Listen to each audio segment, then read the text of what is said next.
welcome to this deep dive. Today we're looking at something really, well, quite concerning for anyone with young children. It's about the possibility of harmful chemicals lurking in baby and toddler mattresses. That's right. It's a critical issue affecting how kids develop, and we want to unpack what some new research tells us. We're digging into two new peer-reviewed studies. These came out of the University of Toronto. Yeah, solid science. Published in Environmental Science and Technology Letters and Environmental Science and Technology. So reliable sources. Our mission today is really to understand what these studies found, the key takeaways, and what it might mean for you listening. Because sleep, as you know, is just absolutely crucial for babies and toddlers. Their brains are developing so rapidly then. Exactly. And the core worry here, raised by this research, is that the very place they spend so much time sleeping might actually be exposing them to chemicals. Professor Miriam Diamond, one of the researchers, she actually called it a wake-up call. That phrase really stuck with me, a wake-up call. Okay, so let's jump into that first study.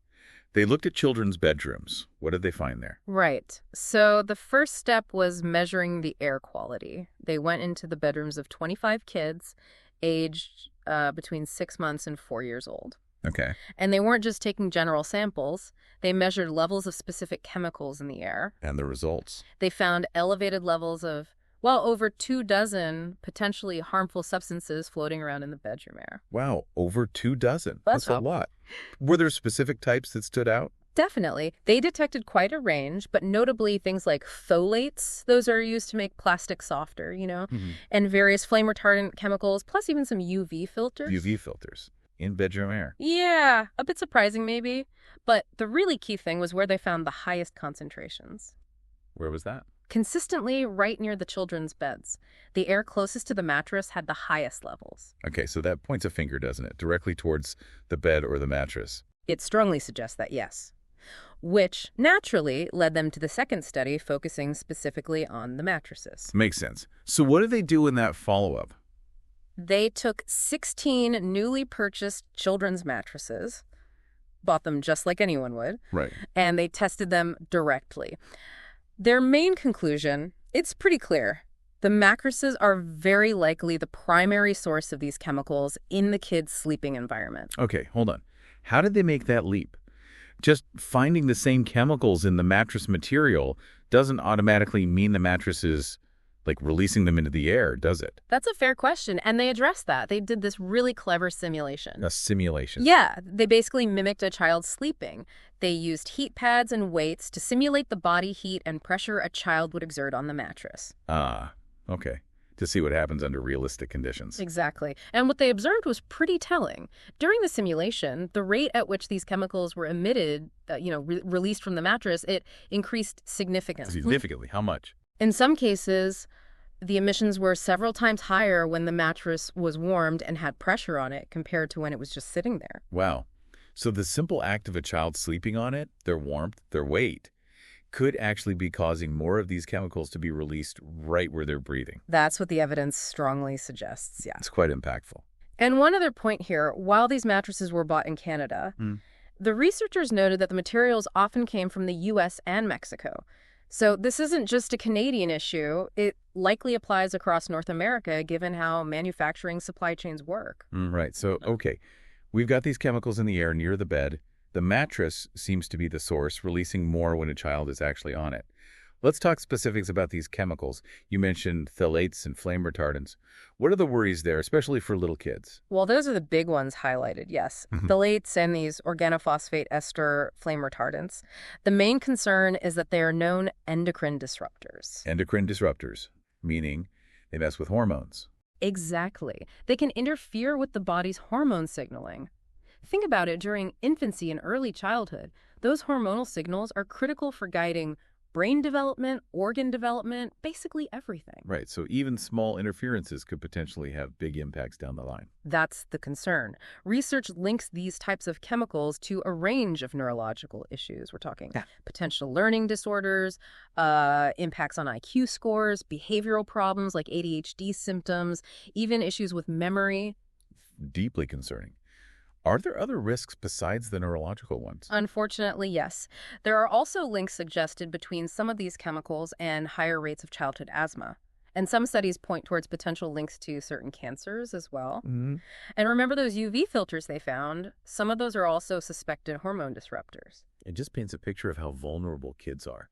Why are they so much more susceptible than adults? Well, several reasons, really. First, their bodies and brains are still developing rapidly, so disrupting those processes can have more severe or permanent effects. Their detoxification systems, like the liver, aren't fully mature yet, so they can't process and get rid of these chemicals as efficiently as adults. Right.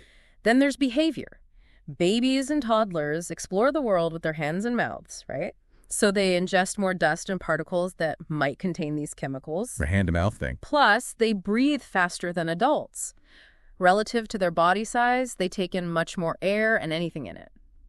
The researchers mentioned like 10 times faster. 10 times. Wow. And their skin is thinner, more permeable. Plus, they have a larger skin surface area compared to their body weight. So more potential absorption through the skin, too. It all adds up to a much higher potential dose, relatively speaking. Precisely. Which makes exposure during this period particularly worrisome. Okay, one thing in the findings that really jumped out at me was about the flame retardants. Mm-hmm. You said they found high levels in most mattresses, Mm-hmm. but that these chemicals aren't actually needed to meet safety standards in Canada or the U.S. That seems backward. It is puzzling. It's a major point the researchers highlighted. The current flammability standards for mattresses, both in Canada and the U.S., can be met without adding these specific chemical flame retardants. Yet the majority of the mattresses they tested contained them. So why are they adding them? That's the big question. Maybe habit, maybe misinterpretation of the rules, maybe sourcing materials that already contain them. It's not entirely clear from this research, but the point is they're present. And they come with risks. We just talked about the neurological, hormonal issues? Yes, exactly. Neurological, reproductive, hormonal harm, plus the cancer concerns we mentioned. These aren't benign additives. I remember seeing a quote from Arlene Blum, who's a big advocate on this. What was her take? Yeah, Dr. Blum from the Green Science Policy Institute. She basically said parents have a right to expect their child's sleep space to be safe. She pointed out the known history of some flame retardants harming children's development, their learning. And her concern is that these chemicals are still being put into mattresses, even though, one, they aren't required by law to meet the fire safety standards, and two, there's really no strong proof they even provide a meaningful fire safety benefit in mattresses. No proven benefit, but known harms. Yeah. And they're not even required. That's frustrating. It is. It certainly raises questions about why they continue to be used so widely in these products. Okay, so given all this, what are the researchers saying needs to happen? What's the call to action here? Well, they have recommendations aimed at a couple of different levels. First, for the mattress manufacturers. What should they be doing? The researchers are urging them to be much more vigilant, to basically step up their game on testing for all chemicals in the materials they use for children's mattresses, identify these harmful substances, and, well, get them out. More rigorous testing before products hit the shelves. Makes sense. What about government regulations? Yes, they're calling for stronger government rules, specifically targeting flame retardants and those phthalate plasticizers in kids' mattresses. Awesome. In Canada, for example, there are already restrictions on certain phthalates in toys, things kids might put in their mouths. The researchers say, logically, those restrictions should be extended to mattresses and bedding, too. Because kids spend so much time there, breathing right near them. Exactly. And they also push for passing restrictions on specific flame retardants that have been proposed for a while but haven't quite gotten over the line yet. It also sounds like there might be an enforcement issue. You mentioned some mattresses had chemicals that are already banned or restricted. That was another really concerning finding, yes. It suggests that even existing rules aren't always being followed or enforced effectively. It points to a definite need for better pre-market checks and ongoing surveillance to make sure products sold are actually compliant. So manufacturers need to test more. Governments need stronger and better enforced rules. Now, for parents listening, feeling maybe a bit overwhelmed by this, what practical things can we do right now? Did the researchers offer advice? They did offer some practical tips, yeah. Things you can do to potentially reduce exposure in your child's sleep environment. Okay, like what? One suggestion is to declutter the sleeping area. Fewer extra pillows, blankets, stuffed animals in the crib or bed. Why? Because those could also release chemicals. Potentially, yes. Or they could trap dust that contains chemicals shed from the mattress or elsewhere. So keeping it simpler might help reduce the overall chemical load right near the child. Okay, declutter the crib. What else? Frequent washing. Wash bedding sheets, mattress protectors, sleep sacks, pajamas regularly. Hot water, if possible. How does washing help? It can act as a bit of a barrier, catching some chemicals released from the mattress, and washing obviously removes those residues. It helps refresh the immediate layer closest to the child. Right. Regular laundry, that's doable. Anything about the types of fabrics? Yes, an interesting point. They suggested considering fabrics that are undyed or have neutral colors. Undyed or neutral colors, why is that? The thinking is that producing really bright or deep colors often requires more dyes and chemical additives, like UV stabilizers, to make the colors last.